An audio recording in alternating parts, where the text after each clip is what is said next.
Assalamu alaikum. I'm Riyad Al-Qudha. I'll be speaking today about the ILOs of week 5 and 6 for 001.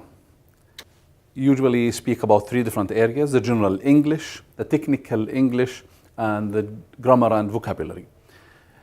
The theme of the 2 weeks is vacation. ILOs for listening will be understanding numbers and dates, and for speaking will be organizing topic and details in the presentation. And the reading, it's going to be reading charts, graphs, and tables. While in writing, it's going to be writing concluding sentences for short paragraph. In technical English, we will be speaking about movement. You're speaking about verbs, adverbs, adjectives of movement, and prepositions as well. In vocabulary and grammar, we will speak about high frequency vocabulary, suffixes with ing and full, modifying nouns, future tense with going to, be going to, and simple past. Let's go. Let's speak about understanding numbers and dates in the listening. As you all know that it's important to understand dates and numbers. So today we will be speaking about differentiating between T and teen, just like in 40, 14. And we will speak about large numbers, as you can see in the examples. We'll be speaking about dates as well, just like 1983 and 2011. These are the examples we are talking about. While in speaking, we will be speaking about organizing topics and details in a presentation. We have useful phrases we use in a presentation. For example, if we are introducing the first topic, we can use, for example, let's start with. While if we are changing the topic to a new topic, we can say let's move on to. If we are introducing the last topic, so we can usually say finally let's talk about, and to introduce the next speaker when you are done with speaking, we can use, for example, now Sami is going to tell you about. In reading, charts and graphs and tables are very useful in giving a lot of information in a small place. So there are 2 pieces of advices for you. When you are reading a table, a graph, first of all, read the title or the heading. It gives you a good idea about what is this table about. And number 2, look at the numbers. Here is an example.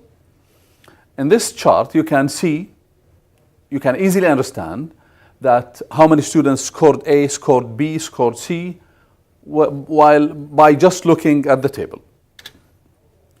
In writing skill, we will be teaching you to write concluding sentences for a short paragraph. You know that the concluding sentence is the last sentence that ends up a paragraph. It usually gives the main idea. The topic sentence again, it might also introduce an opinion. Here is an example.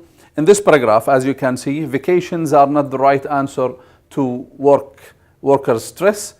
The concluding sentence was vacations are not necessary.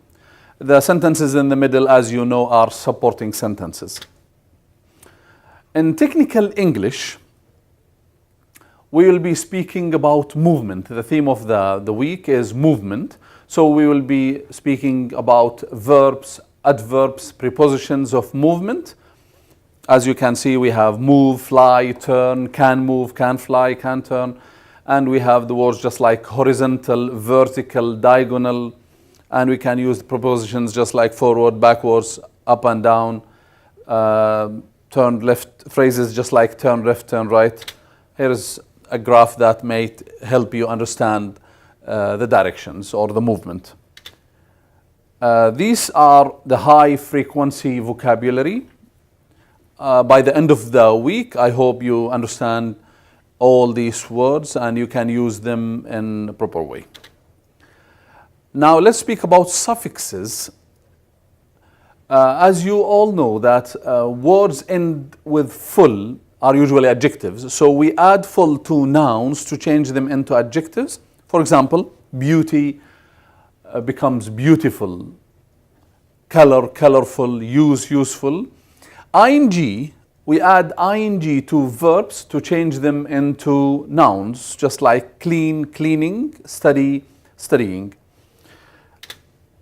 Let's move to the next topic, and that is modifying nouns. Modifying nouns are the nouns when two nouns come together. The first one actually describes the second, so we call the first one as the modifying noun. As you can say, for example, summer vacation. So if you ask a question, which vacation? So the answer would be summer. So summer is modifying vacation. There are other examples, just like family needs, job stress, life experience, and many others. Grammar, let's move to grammar with future with be going to. It's a future, but the only difference with be going to is that we are speaking about a logical prediction or a future plan. So it is very much authentic that is going to happen. The structure of the sentence is, as you can see, subject be going to verb 1. And for example, I'm going to meet my dentist tomorrow. That is for sure, that's a plan usually. The negative will be subject be not going to, as in the example, I am not going to meet my dentist tomorrow. While the questions, as you can see, it's going to be WH if needed, be subject going to verb 1, as in the example, are you going to meet your dentist tomorrow? Or where are you going to meet your dentist tomorrow? When are you going to meet your dentist tomorrow?